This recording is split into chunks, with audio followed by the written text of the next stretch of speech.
Litfest के इस संध्या काल में हम लोग एक नौरासी राजेश भैया दोनों लोगों को साथ में लाए, और ये जो सामने पेंटिंग दिख रही है वो राजेश यादव जी अपने हाथों से ही बनाए हुए हैं। और हम चाहेंगे कि इस पेंटिंग में आप दर्शाना क्या चाह रहे हैं वो हमारे दर्शकों को बताएं, और आर्ट के बारे में और लिटफेस्ट के बारे में दो चार बातें, क्योंकि हमें पता चला कि आप लिखते भी हैं, तो हम चाहेंगे कि हम वो भी जाने उस बारे में। नमस्कार जी। नमस्कार बनारस। और जैसा कि इसके नाम में इतने रस हैं, हाँ हाँ तो पहले दिन ही ना मैंने बनारस की आबो हवा में जो हमने आरती देखी, जी। और आरती से पहले जब मैं सारनाथ गया हाँ। तो वहाँ के जो माहौल को देखा, तो हम काशी के अच्छे जो रूप है हाँ। उससे तो अब रूबरू हुए हैं। क्या बात है। यहाँ बुद्धिज्म, जैनिज्म और हिंदू माइक्रो स्पिरिट का संगम है, तो बहुत बड़ा। बिल्कुल। हम सिर्फ काशी विश्वनाथ से ही जानते थे, लेकिन यहाँ की जो सभ्यता और संस्कृति है वो तो पूरा विश्व समेटे हुए है। बिल्कुल। तो मैंने अपनी पेंटिंग के अंदर इसका नाम भी है ना बनारस रस रखा है, और इसके अंदर हिंदू माइथो स्पिरिट और बुद्धिज्म है।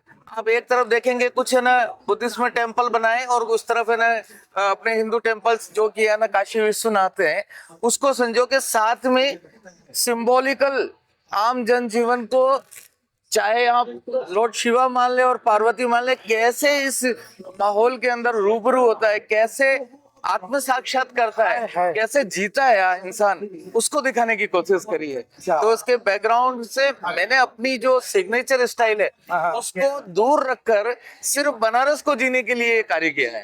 तो सर्जन में यही है कि आप कैसे अपनी संस्कृति को, अपनी सभ्यता को और आने वाली जो पीढ़ी है उसके साथ में ये रूबरू कराने की कोशिश करी है। यही बनारस रस है, और यही कला का रस है।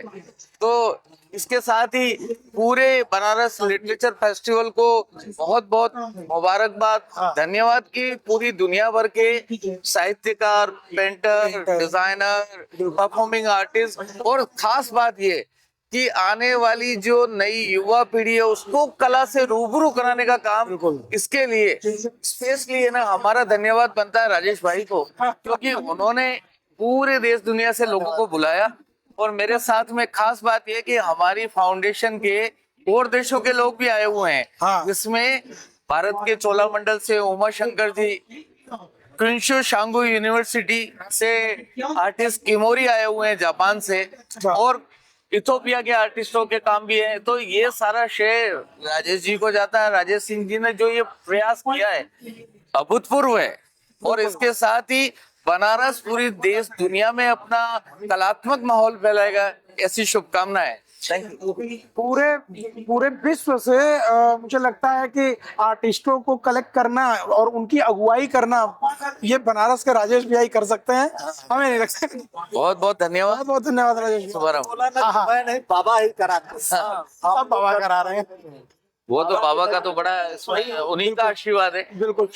भैया आप कुछ लिखते हैं इस बारे में? आप जनरली जो कलाकार होते हैं वो अपने साहित्य भाव से भी लिखते हैं कि, और है ना साहित्य उनके साथ साथ ही जुड़ा हुआ है। अच्छा। चाहे हम पढ़ते थे तब है ना मुंशी प्रेमचंद की कहानियां, अरे बिल्कुल, पढ़ के और उन्हीं के भावों को लेते कि कैसे जनजीवन में साहित्य का योगदान होता है। क्योंकि कलाकार के लिए जब तक पढ़ेंगे नहीं, साहित्य विधा नहीं होगी, तो उसके अंदर दृश्य भाव कैसे आ ही नहीं सकता।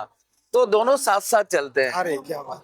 तो बनारस के रस रंगीन रंगीन, उनमें कितने ही कलाकार डूबे, आए बाहर कुछ साहित्य के परकचे उड़े, और उनमें ना निकल के ये भावनाएं आई, यही बड़ी बात है। थैंक्स, बहुत बहुत धन्यवाद भैया।